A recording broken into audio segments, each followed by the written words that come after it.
नमस्कार दोस्तों, एक बार फिर से मैं आप सभी का स्वागत करता हूं आपके अपने बेहतरीन से चैनल पर। आशा करता हूं आप सभी बिल्कुल बेहतरीन होंगे। दोस्तों, मैं फिर से आरपीएफ कांस्टेबल का ये पार्ट 4 वीडियो है। मैं आपको part 1, part 2, part 3 previous year paper करवा चुका हूं। दोस्तों, मैं जानता हूं कि प्रीवियस ईयर रेलवे बहुत बार रिपीट करता है, तो क्यों ना हम लोग सभी प्रीवियस ईयर को देख कर जाएं। कम से कम जीके के पोर्शन में कम से कम 50 में से अगर 20 भी प्रश्न आपके काबिल हो जाते हैं, 20 इधर उधर से कर लेंगे 10-15, तो 30-35 तो मार्क ला ही सकते हैं दोस्तों। तो इसी को हम लोग देखते हुए क्या कर रहे हैं, प्रीवियस ईयर प्रश्नों को कर रहे हैं। तो तैयार हो जाइए, पार्ट 4 वीडियो है। पार्ट 1, पार्ट 2, पार्ट 3 नहीं देखा है दोस्तों, तो लिंक डिस्क्रिप्शन बॉक्स में दिया गया है। देर किस बात की, जाकर आप लोग देखिए।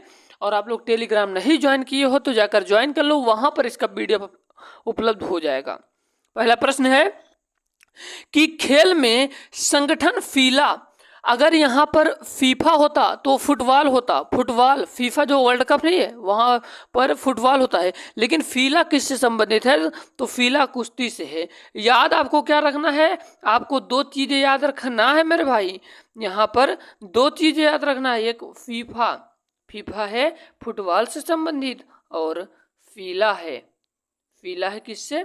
कुश्ती से संबंधित। उम्मीद है पहला प्रश्न आप सभी के समझ में होगा। आपका दूसरा नंबर का प्रश्न आपकी स्क्रीन के सामने है। कह रहा है कि कपास में सबसे बड़ा उत्पादक देश कौन सा है? तो मैं आपको बताना चाहूंगा कि जो कपास होता है, ये जो कपास की खेती होती है भैया, कपास की खेती ज़्यादातर काली मिट्टियों में होती है। तो सबसे ज़्यादा कपास का उत्पादन किस देश में होता है, ये प्रश्न है। तो दोस्तों, मैं आपको बताना चाहता हूँ कि सबसे ज़्यादा किस देश में है। तो जो चीन देश है, इसमें कपास की सबसे बड़ा उत्पादक देश है। कौन सा? चीन है मेरे भाई। हम लोग चलते हैं अपने अगले प्रश्न की ओर। आपका 3 नंबर का प्रश्न जस्ट आपकी स्क्रीन के सामने करा कि फार्मूला 1 में ड्राइवरों को महत्वपूर्ण संदेश देने के लिए अलग अलग झंडे लगाए जाते हैं। क्या भैया? फार्मूला 1 में ड्राइवरों को महत्वपूर्ण संदेश देने के लिए अलग अलग झंडे लगाए जाते हैं। येलो ध्वज दर्शाता है। येलो का मतलब पीला जो झंडा होता है, ये क्या दर्शाता है? ये बताता है। तो मैं आपको बता दूं कि जो आप लोग पीला जो देखते हैं, पीला जो झंडा होता है, ये खतरे को दर्शाता है। यानी कि ये बताता है कि आप जो ड्राइव करें, यानी कि धीमा हो जाइए, धीमा आपको हो जाना चाहिए।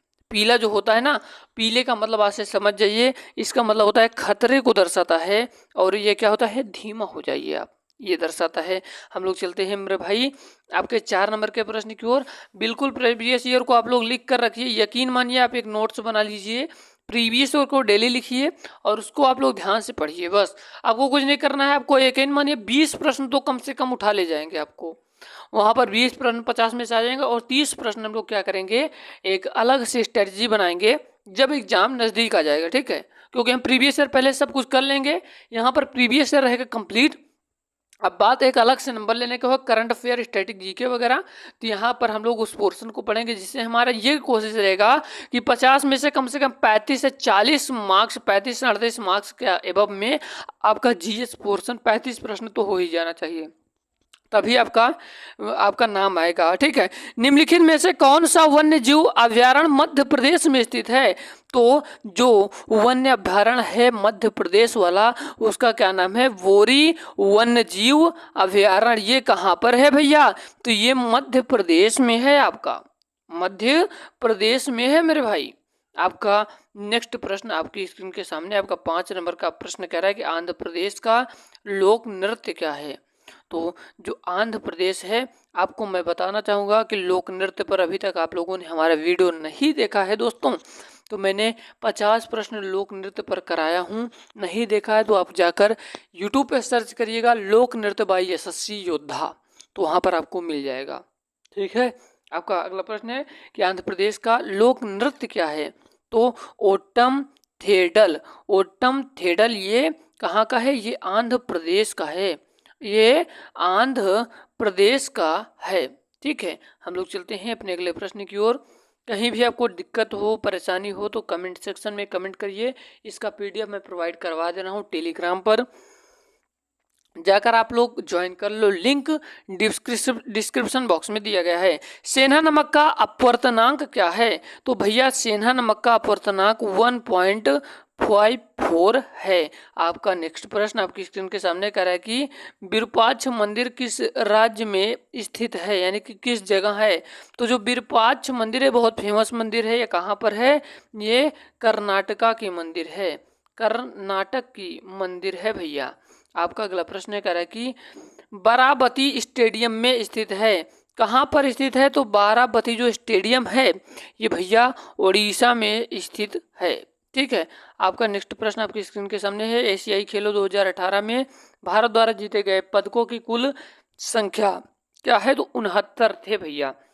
10 नंबर का प्रश्न कह रहा है कि निम्नलिखित में से कौन केंद्र शासित प्रदेश नहीं है? तो मैं आपको बताना चाहूंगा जो असम है भैया, असम ये केंद्र शासित प्रदेश में नहीं है। तो असम की राजधानी जो है ये दिसपुर है। असम की राजधानी दिसपुर है, याद रखना इन चीजों को। निम्नलिखित में से किस ग्रह को विशालकाय ग्रह कहा जाता है? तो जो बृहस्पति होता है, बृहस्पति, इसे विशालकाय, ब से होता है विशाल, ब से होता है बृहस्पति। तो याद रखने का बहुत अच्छा तरीका है कि सबसे किस ग्रह को विशालकाय ग्रह कहा जाता है? तो बृहस्पति ग्रह को कहा जाता है। आपका नेक्स्ट प्रश्न आपकी जस्ट स्क्रीन के सामने है कि सिडबी का मुख्यालय कहाँ स्थित है भैया? तो जो सिडबी का मुख्यालय है मेरे दोस्त, मेरे भाई, सिडबी का जो मुख्यालय है ये लखनऊ लखनऊ में स्थित है। ठीक है। आपका अगला प्रश्न आपकी स्क्रीन के सामने है कि विटामिन बी3 का रासायनिक नाम क्या है? तो विटामिन बी3 का भैया रासायनिक नाम क्या है? नियासिन है, नियासिन। और विटामिन ए का क्या है? विटामिन बी का क्या है? विटामिन बी का बेरी है। और सी का क्या है? और डी का क्या है? स्कर्बी किसका है? सी का है भैया, विटामिन सी का है। और डी का क्या है? रिकट्स है। और ए का क्या है? ए का आपको बताना होगा, देखना होगा कितने विद्यार्थी बताते हैं। आपका है कुवैत का मुद्रा नाम क्या है? तो कुवैत का मुद्रा का नाम कुवैती डायनर है भैया, कुवैती डायनर है। ऋग्वेद क्या है? तो ऋग्वेद है वैदिक संस्कृति भजनों का संग्रह, ही ऋग्वेद कहलाते हैं। वैदिक जो संस्कृति भजन है इसका समूह कह सकते हैं। संग्रह का मतलब समूह होता है, इसे ही ऋग्वेद कहते हैं। आपका नेक्स्ट प्रश्न है हरिद्वार शहर नदी के तट पर स्थित है। तो जो हरिद्वार शहर है ये गंगा नदी के तट पर स्थित है भैया। जो हरिद्वार शहर है ये गंगा नदी के तट पर स्थित है मेरे भाई। हम लोग चलते हैं अपने अगले प्रश्न की ओर। कह रहा कि पांचवी पंचवर्षीय योजना की अवधि, अवधि का मतलब समय होता है मेरे भाई। पंचवर्षीय योजना, पांचवी पंचवर्षीय योजना की अवधि यानी कि समय क्या है? तो 1974 से 1979 तक, याद रखना 1974 से 1979 तक। ये प्रश्न बहुत बार आते हैं। निम्नलिखित में से कौन भारतीय संविधान की प्रस्तावना का हिस्सा नहीं है? तो प्रावधान जो कि हिस्सा नहीं, समानता, न्याय और लिबर्टी हिस्सा है। में हाइडेप स्पेस की लड़ाई आयोजित की गई थी तो 1326 ईस्वी में, 1326 ईस्वी में की गई थी। बौद्ध धर्म में लोटस और बुल का प्रतीक क्या है? तो जन्म से है भैया। लोटस का मतलब कमल होता है, याद रखना। ठीक है। एक विकास प्रक्रिया है जो व्यापक आधारित लाभ देती है और सभी क्या भैया? सभी यूएनडीपी और 11वीं योजना के लिए अवसर की समानता सुनिश्चित करती है। तो समावेशी विकास। आपका अगला प्रश्न है कि एफडीआई का विस्तार क्या है? तो प्रत्यक्ष विदेशी निवेश ही एफडीआई का विस्तार है। विस्तार भैया किसका? एफडीआई का विस्तार क्या है? प्रत्यक्ष विदेशी निवेश। अगला प्रश्न है कि पृथ्वी की सबसे पहली परत या खोल को के रूप में जाना जाता है? तो क्रस्ट को जाना जाता है। पृथ्वी की सबसे ऊपरी परत याद रखिए क्रस्ट होती है। आपका नेक्स्ट प्रश्न है, कह रहा है कि सल्फर के लिए प्रतीक क्या है? तो यफ होता है, यफ होता है सल्फर के प्रतीक के लिए होता है। आपका अगला प्रश्न है, कह रहा है कि भारत का विधि आयोग एक है तो क्या है भैया? गैर वैधानिक सलाहकार निकाय। अगला प्रश्न है कि चड्ढा कब खेल से संबंधित है? तो बैडमिंटन से संबंधित है चड्ढा खेल संबंध। निम्नलिखित में से कौन भारत में एक आधिकारिक राज्य भाषा नहीं है? तो खंडेसी जो है भैया ये एक आधिकारिक राज्य भाषा जो कि नहीं है। अगला प्रश्न है कि इयान जेम्स थोरपे किस खेल से जुड़े हैं? तो तैराकी से जुड़े हैं। बिपिन चंद्र पाल ने कौन सा समाचार पत्र शुरू किया? तो न्यू इंडियन आप लोग जानते हैं साप्ताहिक जो कि पेपर है, इसको बिपिन चंद्र पाल ने शुरू किया था। अम्लीय वर्षा तब होगी जब वर्षा जल का पीएच से कम होगा। तो किससे भैया? 5.6 से कम होगा। किसी दिए गए क्षेत्र का पशु जीवन कहलाता है? तो फाउन कहलाता। असम का राज्य पक्षी क्या है? तो असम का जो राज्य पक्षी है भैया सफेद पंखों वाला लकड़ी का बतख। सफेद पंखों वाला लकड़ी का बतख असम का राज्य पक्षी है। आपका अगला प्रश्न है कि अफगानिस्तान की राजधानी क्या है? तो काबुल है। अगला प्रश्न है कि वाला व्यक्ति पास की वस्तुओं को स्पष्ट रूप से देख सकता है लेकिन दूर की वस्तुओं को अलग अलग नहीं देख सकता है। तो मायोपिया। संसद सदस्य कामाख्या प्रसाद तासा किस राज्य से संबंधित है? तो असम राज्य से संबंधित है। ब्रह्म साम्राज्य की स्थापना किसने की? तो राजा राम मोहन राय जी ने किया था। किसने? राजा राम मोहन राय जी ने किया था। आपका अगला प्रश्न है कि कह रहा है कि संविधान सभा के वित्त और कर्मचारी समिति के अध्यक्ष कौन थे? तो राजेंद्र प्रसाद थे। कार्य का एसआई मात्रक एसआई इकाई जूल होता है भैया। कह रहा है कि कैट में गुणसूत्र की संख्या, कैट का मतलब बिल्ली होती है, बिल्ली में गुणसूत्रों की संख्या कितनी होती है? 19 होता है और मानव में 46।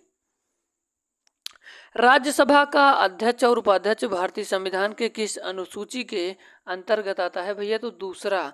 आपका अगला प्रश्न है कि सुंदरवन बायोस्फीयर रिजर्व कहाँ स्थित है? तो पश्चिम बंगाल में स्थित है भैया। ऊतकों के अध्ययन को कहा जाता है? तो मेरे दोस्त मेरे भाई ऊतकों के अध्ययन को ऊतक विज्ञान कहा जाता है। ऊतक विज्ञान कहा जाता है। ठीक है। और मैं आपको बताना चाहूँगा ऊतक किसे कहा जाता है? तो कोशिकाओं के समूहों को ऊतक कहा जाता है। और जो कोशिका होती है भैया कोशिका का संग्रह भी कह सकते हैं ऊतक। कोशिका की खोज किसने किया था? तो रॉबर्ट हुक ने कोशिका खोज किया था सन 1665 में, परंतु मृत कोशिकाओं के किया था। और एंटोनी वान लीवेनहॉक ने जीवित कोशिकाओं की खोज किया था। और आपसे ये भी प्रश्न पूछता है कि केंद्रक की खोज किसने किया? तो केंद्रक रॉबर्ट ब्राउन ने किया था। और मैं आपको बताना चाहूंगा कि रॉबर्ट ब्राउन ने किया था दोस्तों। और आपसे एक प्रश्न पूछा जाता है कि माइटोकॉन्ड्रिया जो होता है इसको हिंदी में क्या कहा जाता है? तो ऊर्जा गृह कहा जाता है। आपका नेक्स्ट प्रश्न है कि भारत में पहले सिख राष्ट्रपति कौन थे? तो ज्ञानी जैल सिंह जी थे। विश्व धरोहर स्थल हेरिटेज एरोला किस राज्य में स्थित है? तो महाराष्ट्र में स्थित। भारत के उपराष्ट्रपति बनने के लिए न्यूनतम पात्र आयु क्या है? तो 35 वर्ष है। नागालैंड की राजधानी कौन सी है? तो कोहिमा है। भारत आइंस्टीन के रूप में किसे कहा जाता है? तो नागार्जुन को कहा जाता है। डल झील किस शहर में स्थित है? तो श्रीनगर यानी कि जम्मू और कश्मीर में स्थित है। वर्तमान में सड़क परिवहन और राजमार्ग मंत्री कौन है? तो श्री नितिन जयराम गडकरी हैं। अगला प्रश्न है एसिडिक एसिड के लिए रासायनिक सूत्र। तो CH3 को है। अगला प्रश्न आपका आता है रीजनिंग का। तो रीजनिंग का पार्ट हम अगले वीडियो में करेंगे। अगर आपको मेरे वीडियो पसंद है दोस्तों वीडियो को लाइक जरूर करना, चैनल पे नया तो सब्सक्राइब करना। डेली ऐसे प्रैक्टिस कराने के लिए और अपने मार्क को बढ़ाने के लिए। जय हिंद, वंदे मातरम।